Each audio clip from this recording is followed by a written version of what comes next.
Okay, so if we're all here now, we can go ahead and get started. I know all of your time is very important.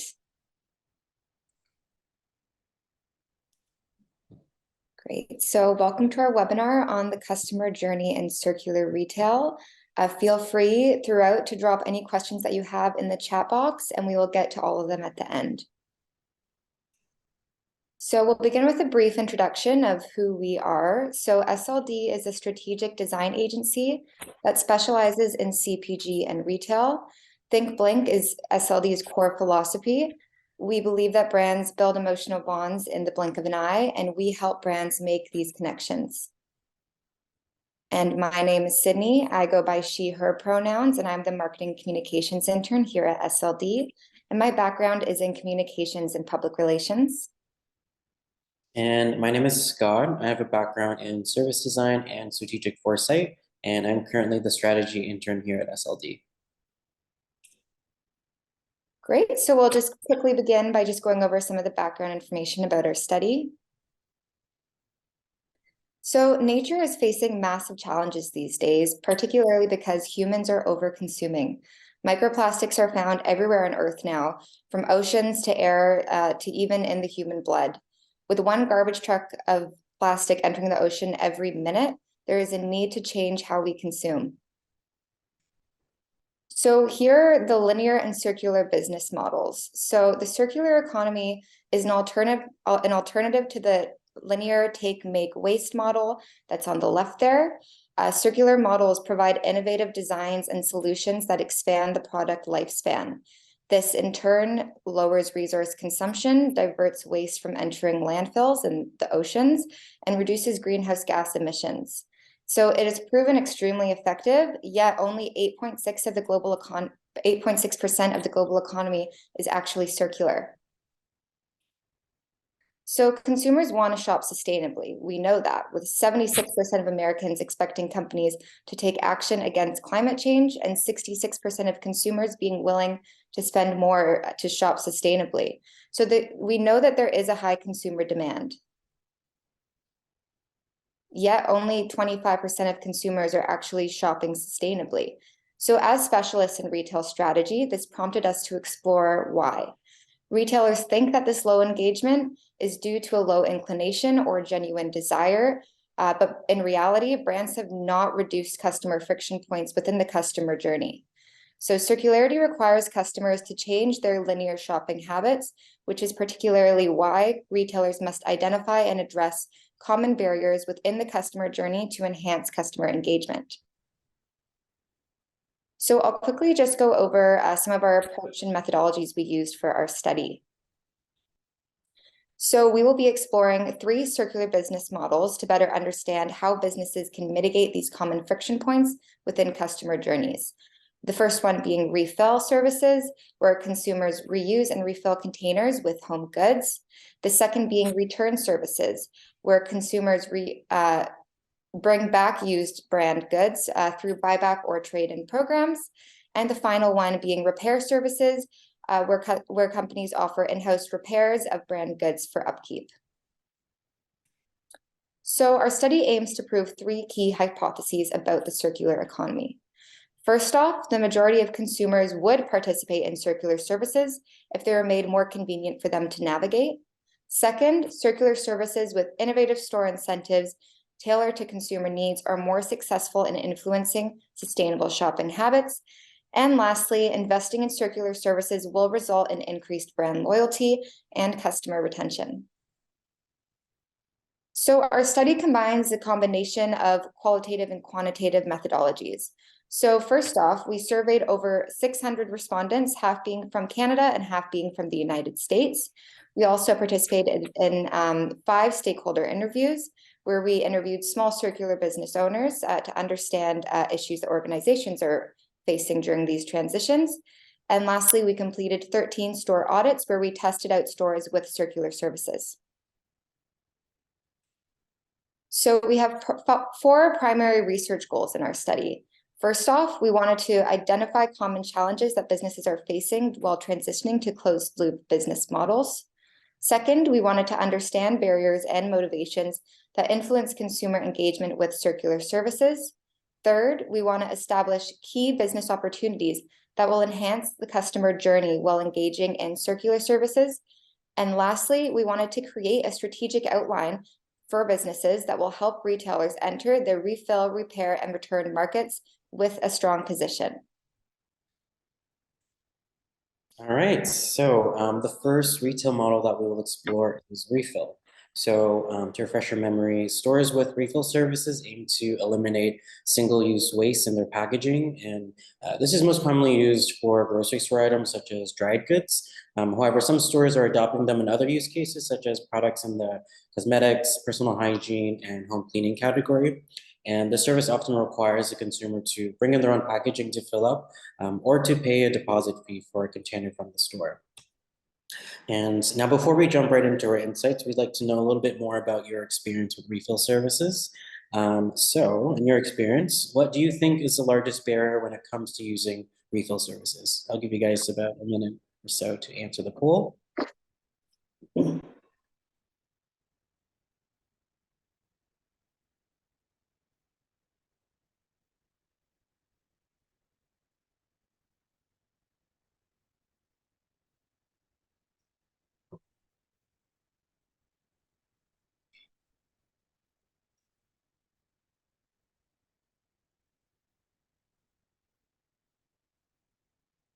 All right, so it looks like the most voted one is sanitation concerns, which is actually from our research a large concern that a lot of circular business retailers had.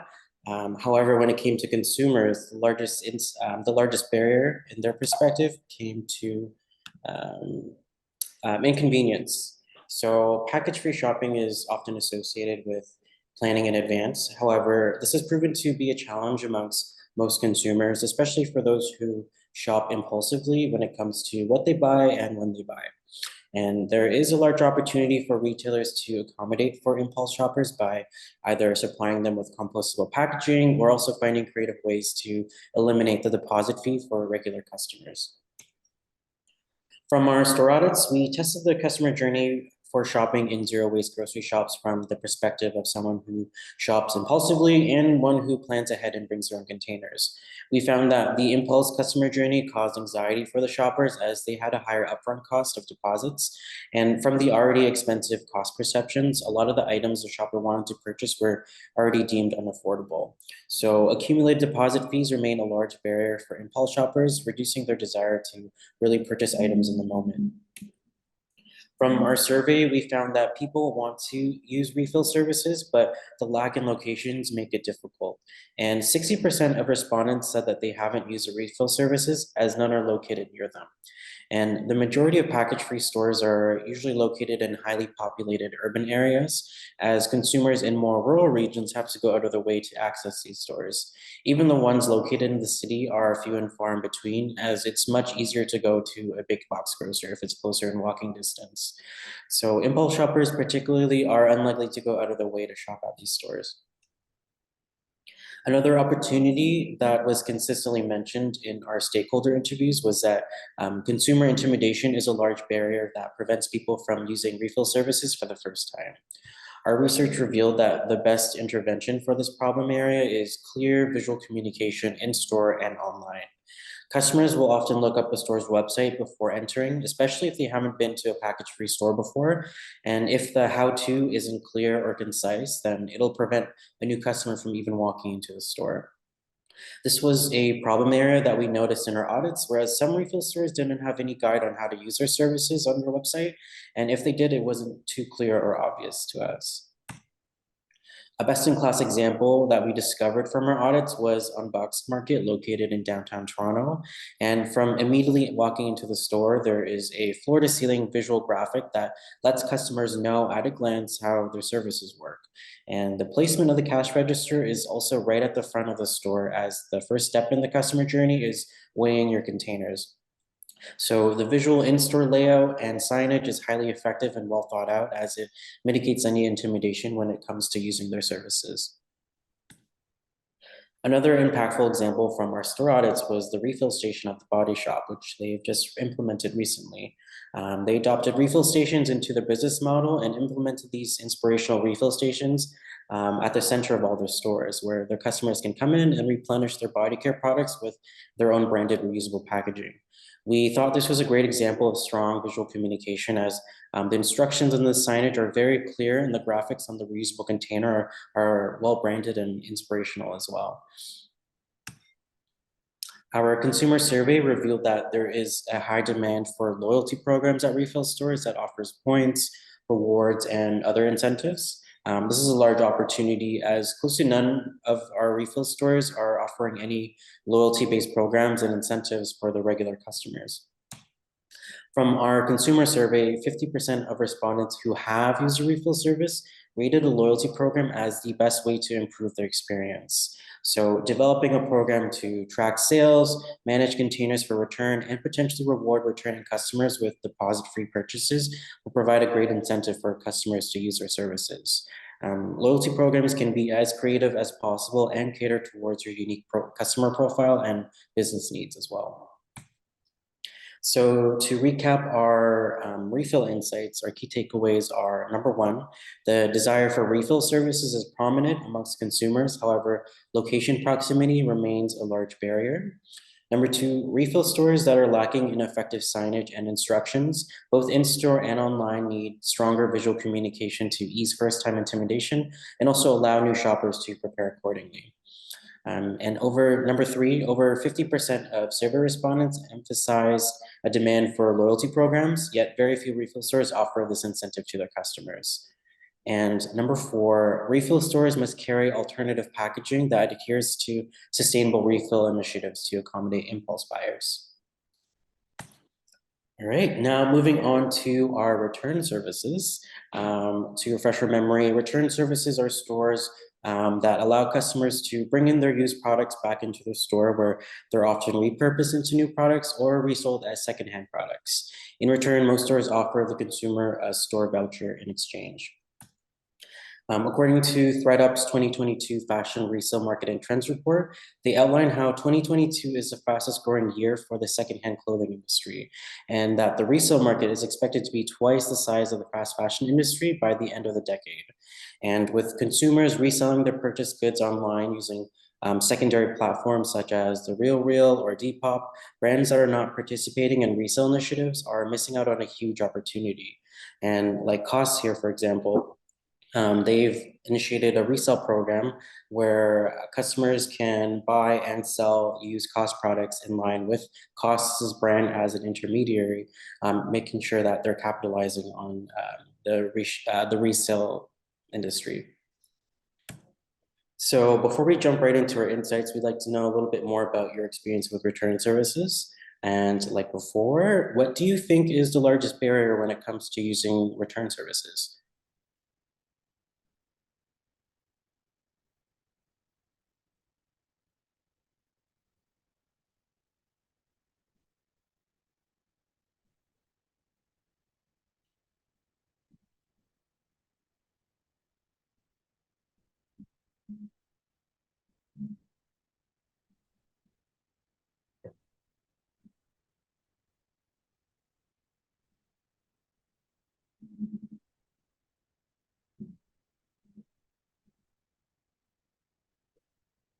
All right. So not enough locations was voted the highest amongst all of the categories, which was also in our research results as well, which I'll get into in opportunity number two when I share my insights. So similar to our refill insights, stores with return services have an opportunity to integrate their buyback services into their loyalty programs. This can help improve customer retention, as brands can take advantage of their time in store and incentivize them to make repeat purchases. As many brands are beginning to adopt buyback programs, it's important to create strong incentives that make customers feel it's worth their time to do so. Many of the buyback programs that we audited didn't offer flexible vouchers and required the consumer to use their voucher on the spot. In particular, from our survey, 1/3 of respondents who have used return services have these return services, particularly at a cosmetics brand, weren't satisfied with the value that they received in exchange. So services where customers have to bring back empties for cosmetic brands would prefer to receive more in value in the return. Our store audits revealed that most retailers that offer return services have an opportunity to amplify how customers can navigate their services. So particularly, many stores didn't have any in-store signage to guide us through their buyback programs. So instructional signage that is detailed yet simple on both physical and digital platforms is critical to increasing consumer engagement, especially for those utilizing these services for the first time. From our store audits, Lush Cosmetics is a great example of how to effectively help customers navigate a return service. On top of the digital signage in the window, they place small signs throughout the store to remind customers to bring in their black pots for a voucher, which was these little signs were merchandised beside every single black pot in the store. So it was constantly on the consumer's top of mind as they were purchasing as well. This was also emphasized on the website with clear visuals that it's consistent with the signage in store.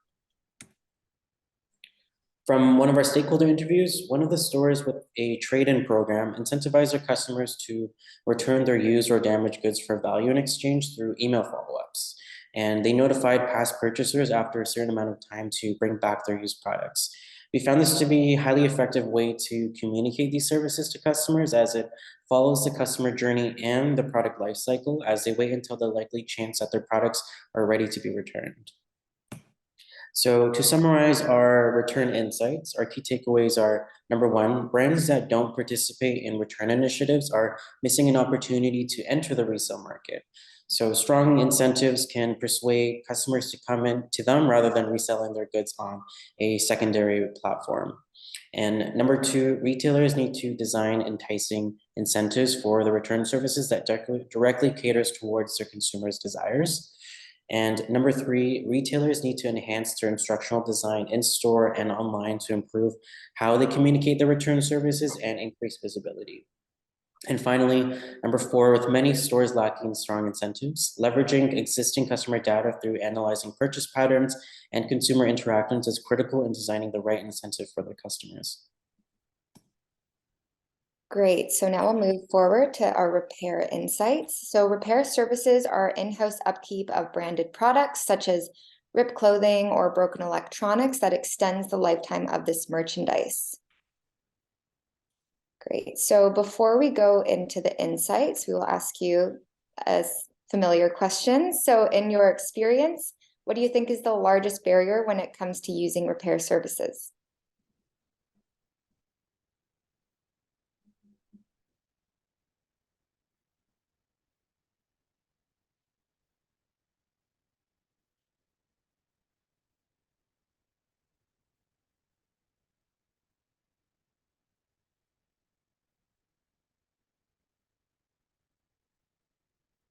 Great. Okay, so some spread out answers here. Takes too much time is the winning one, which definitely came up in our insights. So we'll get to that. Great. So our survey revealed that the largest barrier in repair services is actually upfront costs, such as buying into warranty programs like AppleCare. So this presents an opportunity to integrate repair services within a tiered loyalty program that caters to customers who either can't afford to or don't want to pay the upfront costs of these repair services. So 35% of our respondents said that cost is the reason that they have not used a repair service. People will either A, look for cheaper third-party repair services, or B, participate in premature product disposal. So complementary repairs have proven to be successful in many brands, including Patagonia and Arc'teryx, which have both now achieved a cult-like status for environmentally conscious consumers. This can improve revenue in the long run in comparison to an upfront cost that turns people away from their brand.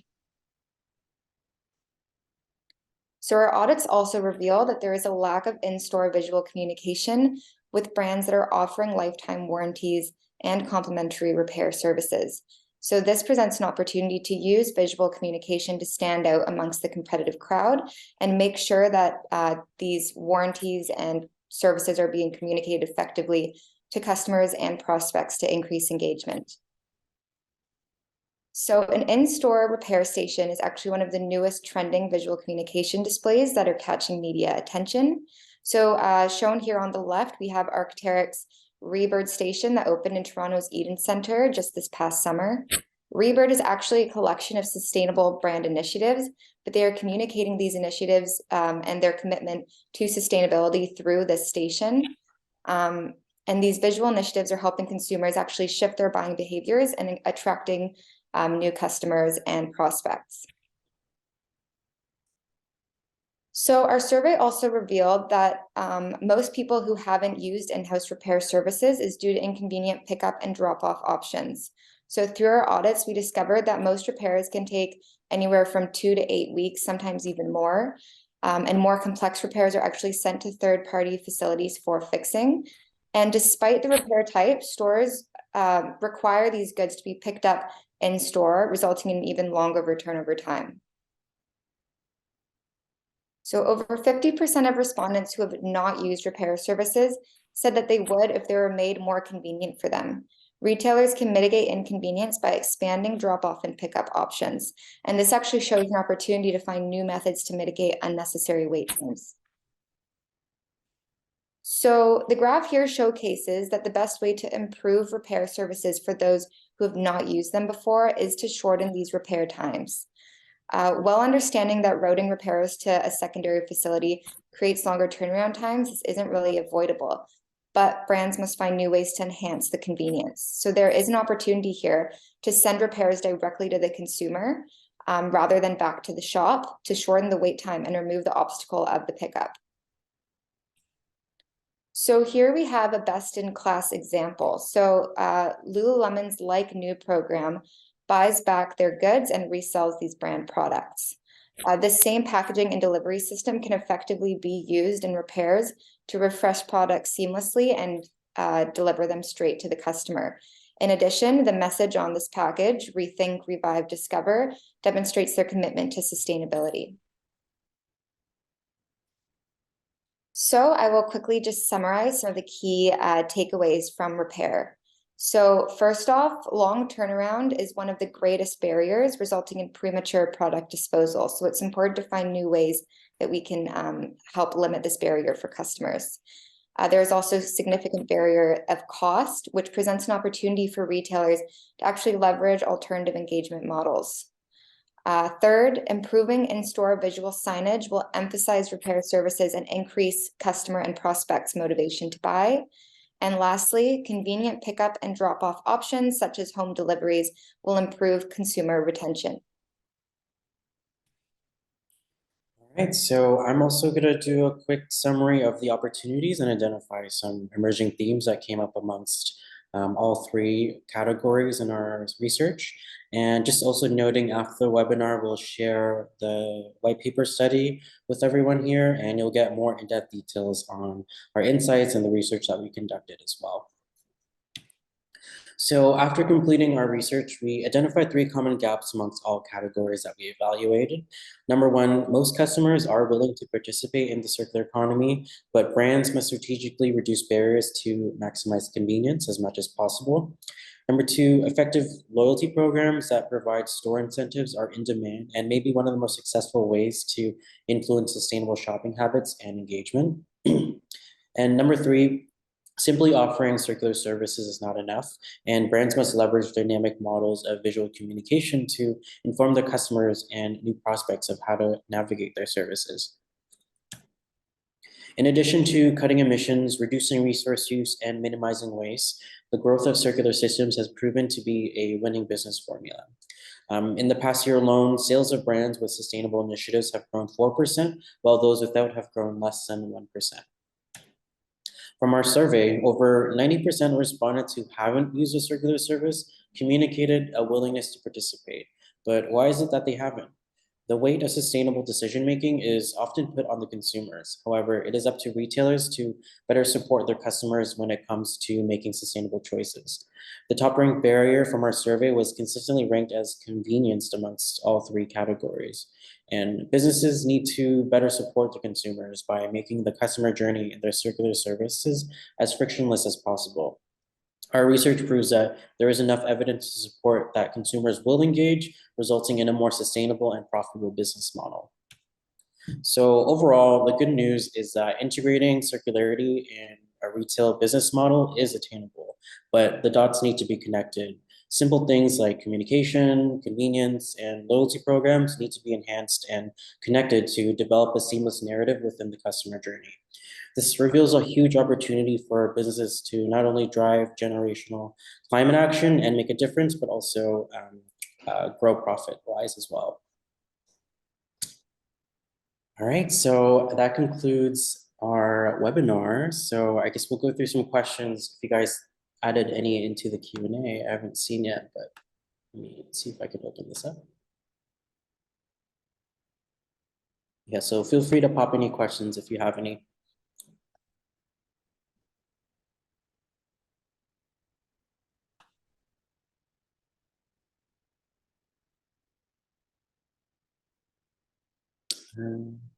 Okay, so we have one here. In your opinion, based on your store audits, what was the most effective circular service program you discovered and why? I don't know, we might have different opinions on this, but for me, I really appreciated Lush's circular services. They really embedded that circular model into their entire customer experience, and it's just super consistent on all platforms, whether it's their website, in-store signage, and even when you buy the products, it's written on each one that you should bring it back for effective incentives. Also, the incentives are really good. So I would say Lush had a great example of that, as Scott pointed out as well in the presentation. Yeah, I would say the most standout one to me in our audits was Arc'teryx for sure. Just their repair station that's really highly emphasized and placed smack right in the center of the store. I found super inspirational and made me want to engage with what the service was about. And also, like, as I was shopping around the store, I kept on top of my mind that anything I purchased at the store could be repaired and will last a longer time. So I thought it was a really effective and inspirational way to communicate repair services.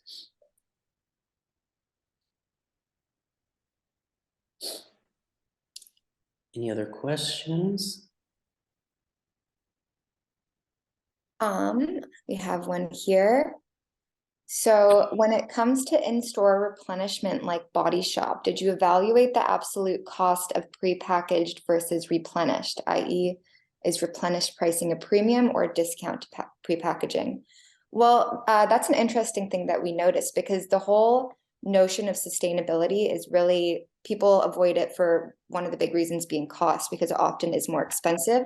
But when it comes to packaged goods like that, you do have to pay the upfront cost of the container.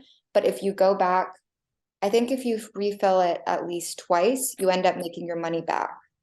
So it ends up, being a more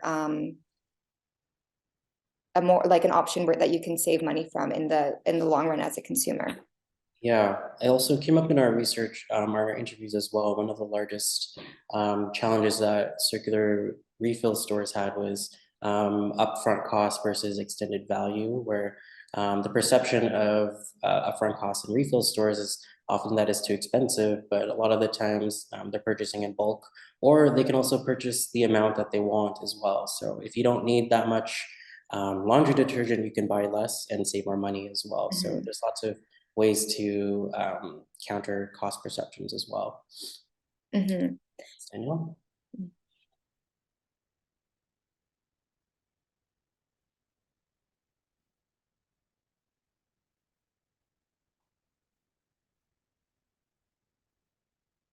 Okay, so another question here.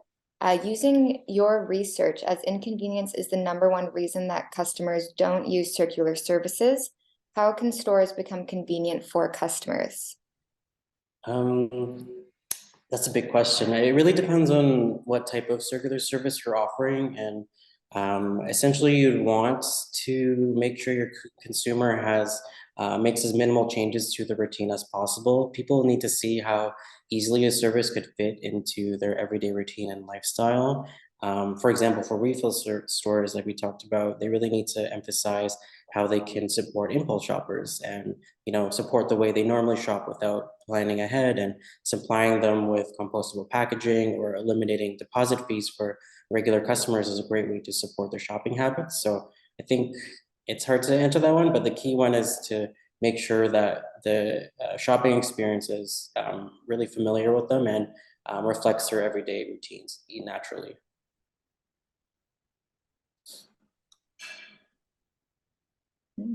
Any other questions?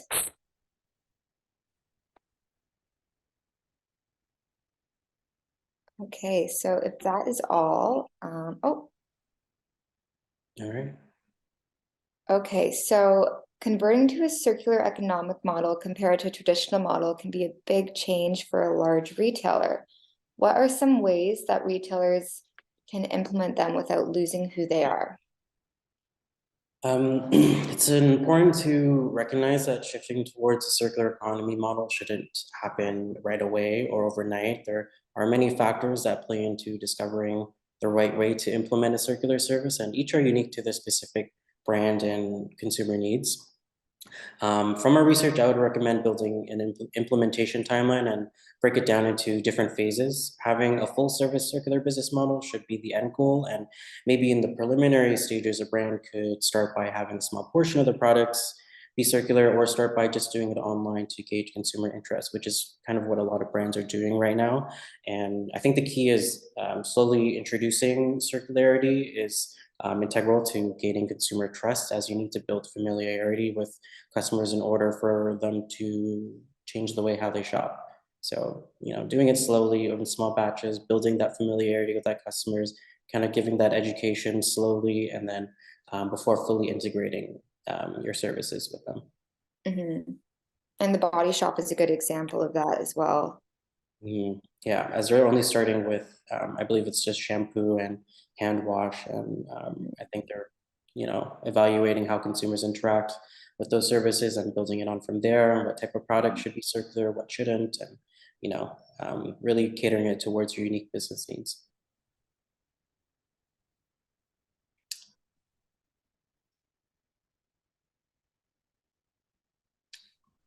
All right, looks like that answers everyone's questions so far.